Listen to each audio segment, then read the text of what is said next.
So if we look at, let's say, one level below, which is how we measure the impact, and typically the way we sell a technology project nowadays, at least the way we should be selling it, and many companies are doing that, they build a business case.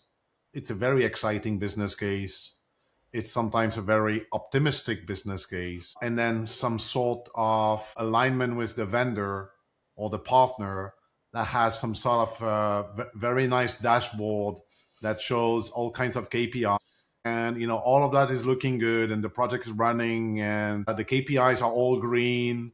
And somehow, somewhere, although this is happening and this is supposedly measuring the ROI, when you jump from that framework and you go into the P&L and you talk to the CFO, they have a totally different view. All the KPIs are green in the project, but the P&L doesn't see, any dollar impacting top or bottom line. How do you explain that? So a lot of times, it depends on where you're coming from, but a lot of times when companies are using vendor dashboards, so like I think Microsoft has, the Copilot agent dashboards. You've got many others in the RPA space, and all kinds of technology has activity tracking. The problem behind that is they measure adoption, and the majority of the times that's so that when it comes to renewal time, you can see how amazing and how much usage your company is getting out of it.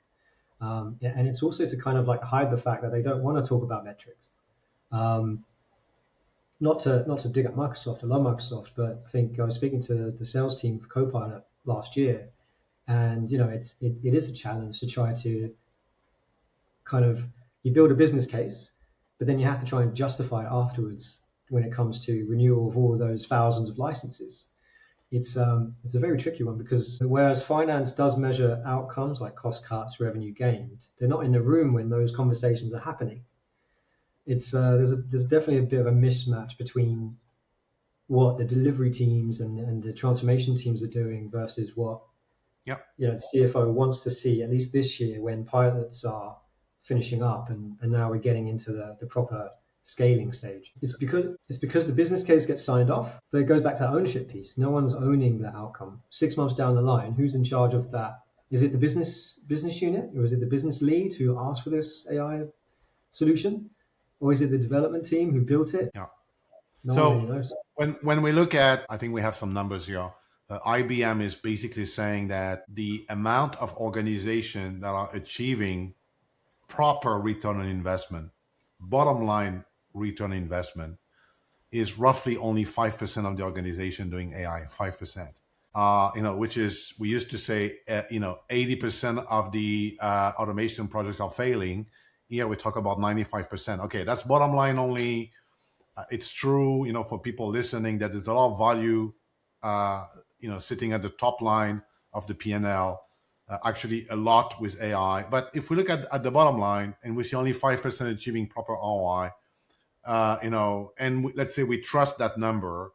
So this problem here, if we say, is it a tooling tracking problem? Is it an accountability problem? Is it how we incentivize people to track the problem? It's really difficult here to understand, exactly what you said, which is, where is the issue coming from? And for a fact, based on what I just said, it is pretty much happening everywhere. Those that are able to have their stuff together and track it properly are, only top 5, top 10% of the organization, right? Yeah, I mean, it just goes back to governance. Someone's delivering a project, someone should be in charge of the outcomes. Who that person is, it depends on the company and how you want to run things. I think with tools like workflow automation and typical process automation, it was always the business lead or the business manager who was in charge of owning that. But I think companies at the moment are too busy trying to deliver and actually implement the technology with all the bells and whistles that they're not really focused on what happens 6 months down the line. And it's a big problem. It comes down to a mixture of those you mentioned. It is adoption, it is ownership, it is tracking, governance, and so on. But these are the kind of things that the board and C-suite need to start thinking about. Whenever you have an AI project, not just AI, but any technical project, right? Transformation project. Sure, you have a tech lead, you have maybe a transformation lead, and so on and so forth. But who owns the outcome? What was the initial value?